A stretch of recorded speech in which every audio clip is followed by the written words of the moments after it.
How many times did President Nupes appear in the Epstein files? More than 100? More than 1,000? I don't know. It's shocking to me that the FBI would think that erasing Mr. Trump's name from the Epstein files is a high priority when we have crime. An FBI whistleblower reported that you were pressured by the Attorney General to place 1,000 personnel on 24-hour shifts to mine roughly 100,000 Epstein-related records to redact President Trump's name from the files. Representative Zoe Lofgren pressed Kash Patel. Journalists and whistleblowers say the Justice Department and FBI spent enormous time reviewing troves of Epstein-related documents, and that reviewers were specifically asked to flag and, in some cases, redact mentions of high-profile people, including former President Trump. Thank you, Mr. Chairman. I'm concerned by reports that FBI agents have been diverted from their important work on crime and anti-terrorism to work on matters that are not critical to our safety. I'd like to play the video, the whole video. Jeffrey clip. Epstein's Black Book? Black Book. FBI. But who? That is, I mean, there's... Oh, that's under direct control of the director of the FBI. So, but the Black Book, it's not just sitting, I mean, that's Hoover power times 10. And to me, that's a thing I think President Trump should run on. On day one, roll out the Black Book.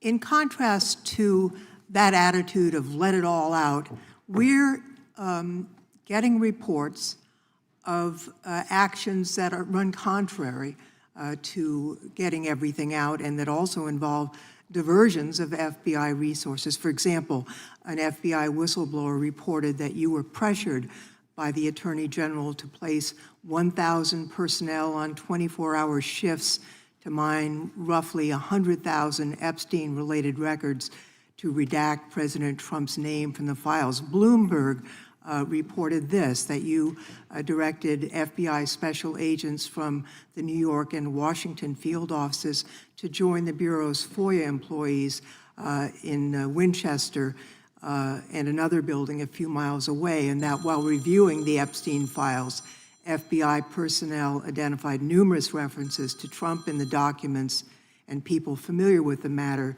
said that Trump's name, along with other high-profile individuals, was blacked out. Now, the New York Times reports, and this is a quote, Justice Department officials diverted hundreds of FBI employees and federal prosecutors from their regular duties to go through the documents at least 4 times, including once to flag any references to Mr. Trump and other prominent figures.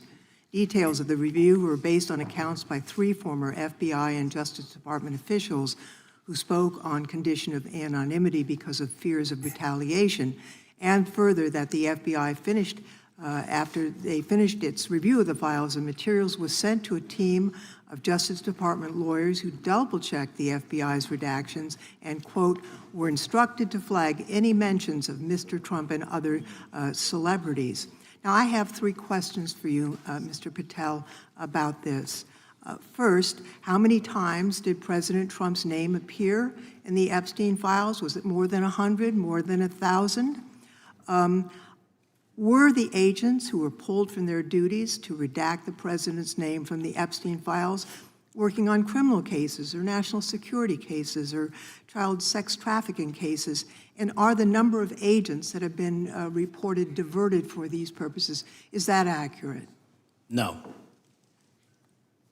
No what? You asked if it was accurate. I said it wasn't. So you're saying that none of this happened? That, No, I'm saying it was inaccurate. okay. How many times did President Nupes appear in the Epstein files? More than 100? More than 1,000? No, and what we've been able to release is what we've been legally able to release, and that has No, been that's not provided the to question. public. I asked you, how many times did the president's name appear? I don't know. It's your testimony. You do not know that The answer. number of times, no.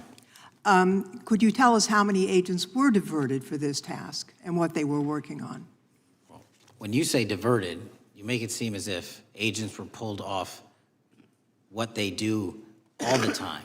Agents at the FBI masterfully do double duty and triple duty. And because of the public's interest in this case, we flexed resources to make sure that we could answer the public's signal demand. So do you want us to look through the material and provide it to you, or you do not want us to do that? So it's Which your one is it? it's your testimony that no one was diverted from a criminal matter, that this was a top priority to go through this material to look for Mr. Trump's name. Is that your testimony? That's the highest priority for the FBI?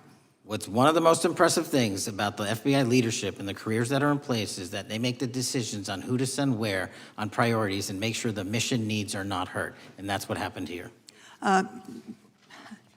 It's shocking to me that the FBI would think that erasing Mr. Trump's name from the Epstein files is a high priority when we have crime, we have national security threats, we have terrorism threats, we have murders such as that occurred, unfortunately, with Mr. Kirk. It's shocking to hear that that's your highest priority. And with that, Mr. Chairman, I That's yield literally back. not what I said. That reporting has raised real questions about whether political considerations shaped what the public was allowed to see. Lofgren's line of questioning went straight to the consequences. If thousands of pages existed and agents were shifted off criminal and national security work to comb through them, that's not just bureaucratic busy work, it's a potential misuse of scarce law enforcement resources. Multiple outlets reported that large numbers of FBI personnel and Justice Department lawyers were deployed to review roughly 100,000 pages, and that the process included repeated passes specifically to flag public mentions of prominent figures. When Congress hears conflicting accounts about who got pulled off what, constituents deserve a clear explanation. What makes this more than a reporting spat is the institutional risk. The FBI's credibility depends on impartiality and on following procedures that protect victims, sources, and ongoing investigations. If an agency's review of sensitive materials is perceived as prioritizing the reputations of the powerful over victims' access to truth, faith in every piece of its work suffers. Victims feel betrayed, agents feel politicized, and the broader public loses trust. That's exactly the danger Lofgren was trying to expose when she pressed Patel on whether Trump's name appeared frequently in the files and whether agents were diverted from other duties. There are technical realities to keep in mind, which is why careful oversight matters. Some material in investigative files is legitimately protected by grand jury secrecy rules, privacy protections for victims, or national security considerations. That's why agencies redact or withhold some pages. But there's a difference between lawful, narrowly tailored redaction and a process that appears to be aimed at shielding specific people from public scrutiny. Reports that Justice Department lawyers separately reviewed and double-checked redactions heightened the need for transparency about who authorized the work and under what legal standards. Congress and the public are entitled to know whether the legal criteria were applied evenly. Lofgren's blunt tension with Patel also taught an important civic lesson about power and process.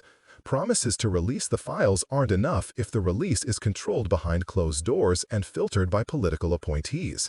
If officials once said they would make documents public and then oversaw reviews that removed or obscured references to powerful figures, that gap between promise and practice must be closed. Oversight isn't vendetta. It's the tool that protects institutions from capture and preserves the legitimacy of our justice system. So what should viewers take away beyond the headlines?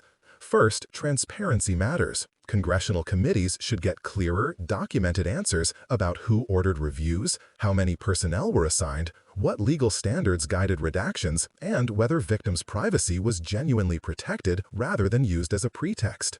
Second, resources matter. If agents were shifted away from violent crime or counterterrorism work to staff a politically sensitive document review, Congress should evaluate the trade-offs and make policy or budget adjustments that protect core missions. Third, accountability must be institutional. Independent inspectors, GAO audits, or properly scoped special reviews can determine whether actions were lawful and appropriate without turning oversight into partisan theater. This is also a human story. Victims of trafficking and abuse deserve to know whether files about their cases are handled with the utmost care, not used as bargaining chips or PR fodder. And FBI agents who sign up to investigate crimes deserve leadership that protects their work from politicization. Lofgren's questioning put those human stakes on display. It reminded the public that documents aren't just pages, they're people's lives and reputations. If you believe this matters, here's what you can do.